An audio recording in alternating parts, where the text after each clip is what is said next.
그래서 이 시간에 먼저 송구영신 예배 드리는 성도 여러분 모두가 하나님께서 2026년에 쓰시는 귀한 사람 되시기를 축원합니다.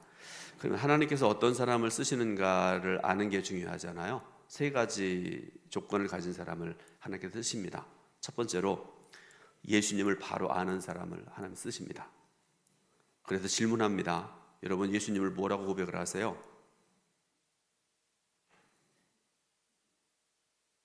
대답은 안 하시면 속으로 하시죠. 예수 그리스도 나의 구원자, 나의 생명, 나의 모든 것, 하나님의 아들, 독생자, 그런 고백들을 하시잖아요. 근데요, 이런 고백들은 자주 할수록 좋은데요,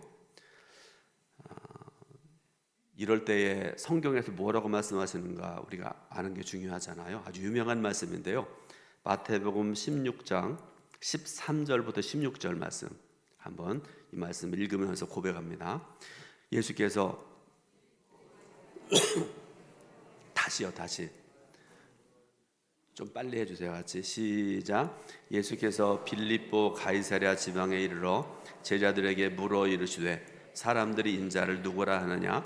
이르되 더러는 세례 요한, 더러는 엘리야, 어떤 이는 예레미야나 선지자 중에 하나라 하나이다. 이르시되 너희는 나를 누구라 하느냐? 시몬 베드로가 대답하여 이르되 주는 그리스도시요 살아계신 하나님의 아들이시니이다. 아멘. 그 유명한 베드로의 신앙 고백입니다. 베드로가 이런 신앙 고백을 했을 때 17절부터 19절 말씀 보니까요, 예수님께서 크게 기뻐하셨고요, 하늘과 땅의 모든 복을 그에게 내려주셨습니다. 그러면 여러분들 신앙생활 하시면서 베드로가 했던 분명한 신앙의 고백 날마다 자주 많이 하시기를 주님의 이름으로 축원드립니다. 두 번째로 종교와 복음의 차이를 분명히 아는 사람, 하나님께서 그런 사람을 쓰십니다. 종교는요, 인간이 하나님께 나가기 위해서 무엇인가를 해야 되는 그런 체계입니다. 행위를 통해 가려고 그러고요, 어떤 사람은 노력을 통해서, 공로를 통해서 한 걸음 한 걸음 자기가 믿는 누구를 향해서 나가려고 하는 것이 종교의 모습입니다. 근데 결국 종교는 인간의 힘으로 하나님께 나아가려는 그런 시도인데, 그게 대표적인 사람이 누군가, 어떤 사람들인가 하면 유대교인들, 그죠? 이 사람은 율법을 알고 율법을 행하고 내가 수고하고 애쓰고 그래야 하나님께 나갈 수 있고 구원받을 수 있다고 생각하는 사람들이 바로 이 유대교 신앙인들입니다. 그러나 복음은 하나님께서 인간에게 내려오신 사건입니다. 예수님의 성육신이 바로 그것이죠. 인간이 죄인인 저와 여러분들을 구원하시려고 하나님께서 인간되어 오셨고 고난당하셨고 십자가의 죽으심으로 영원한 생명을 우리에게 허락하셨다. 이게 복음의 가장 중심 내용입니다. 이것을 알고 고백하는 사람 하나님께서 쓰신다, 그런 말씀입니다. 세 번째로 성경이 말씀하는 응답을 아는 사람입니다. 잘 들어보세요. 대부분의 사람들은요, 문제 해결을 응답이라고 생각을 합니다. 돈 문제, 또 인간관계 문제, 건강 문제 등등등의 문제들, 눈앞에 어려움이 해결되는 것을 응답이라고 생각을 합니다. 물론 응답의 한 방법이 있을 수 있습니다. 그러나 성경이 말씀하는 응답은요, 하나님 자신을 아는 것, 복음을 더 깊이 깨닫는 것, 내 인생의 방향이 하나님께로 다시 돌아가는 것들 말씀을 하세요. 그 응답을 문제 중심이 아니라 하나님 중심으로 이해하는 사람, 이런 사람을 하나님께서 쓰신다, 그런 말씀입니다. 자, 그런데 이런 믿음을 가져서 하나님의 손에 붙들려 쓰임받은 사람들이 성경과 기독교 역사의 믿음의 선조들이라고 하는 그런 분들인데요, 그 중에 가장 대표적인 사람 중에 하나가 누군가 하면 오늘 본문의 주인공인 이사야 선지자입니다.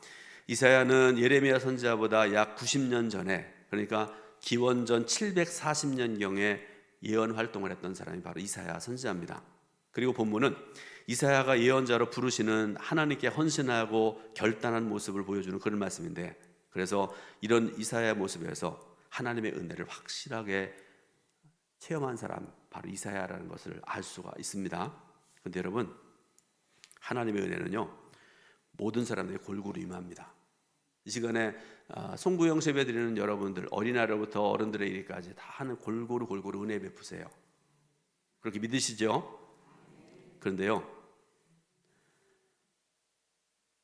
그 사람이 은혜를 체험하느냐 아니냐 하는 것은 은혜를 받아들이는 사람에 따라 달라진답니다.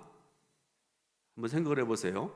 지금 우리가 송구영신 예배를 드리고 있습니다. 그리고 말씀을 듣는 시간입니다.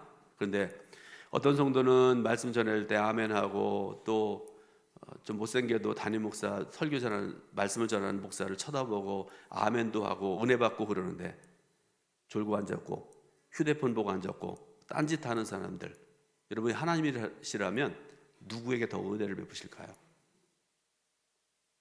대답하지 않아도요 다 알지 않습니까?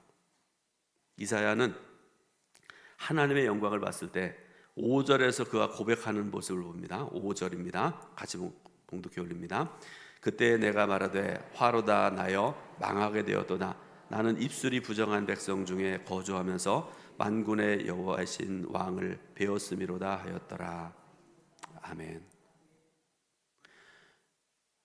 은혜 받은 사람은요 제일 먼저 깨닫는 것이 내 죄인됨을 깨닫는 겁니다.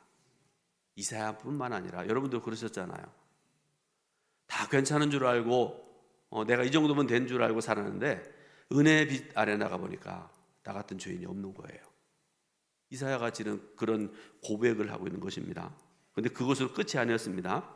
자신에게서 완전한 절망을 느꼈을 때 오직 하나님의 은혜로 죄를 용서받을 수 있다는 사실을 확실히 깨닫게 되었을 때 이런 고백을 할 수가 있는 것입니다.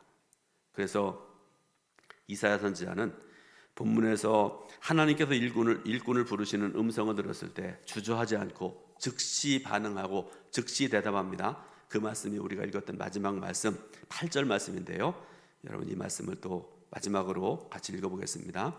내가 또 주의 목소리를 들으니 주께서 이르시되 내가 누구를 보내며 누가 우리를 위하여 갈고 하시니 그때 내가 이르되 내가 여기 있나이다 나를 보내소서 하였더니 아멘. 자, 이사야는 주님께서 부르실 때에 주님의 일꾼이 되어 살겠다는 결심만 한 것이 아닙니다.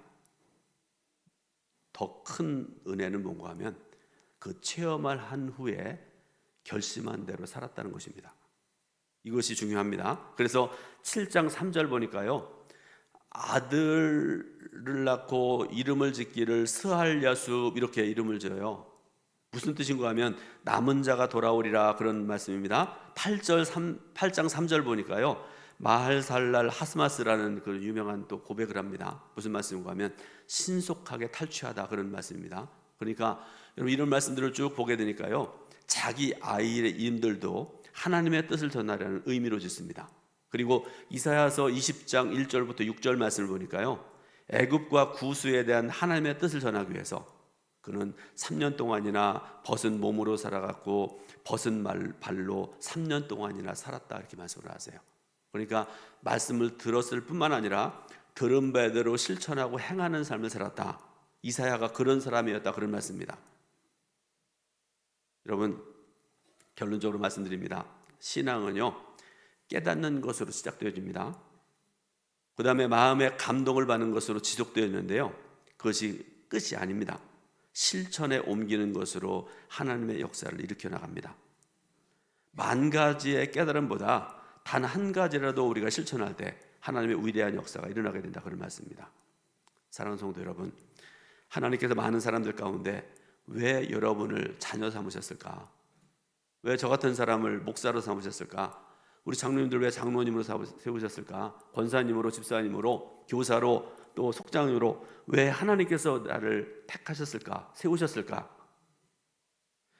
이사야에게 들려주셨던 8절 말씀을 왜 내게 주셨을까요? 2026년 첫 말씀으로 여러분을 쓰시기 위해서 그러신 거 아닐까요? 바라기는 여러분 모두가 2026년 새해에 주님의 손에 붙들으시길 바랍니다. 그리고 주님의 뜻 안에서 귀하게 크게 쓰임 받으시는 2026년 한 해 될 수 있기를 주님의 이름으로 축원드립니다. 기도하겠습니다. 하나님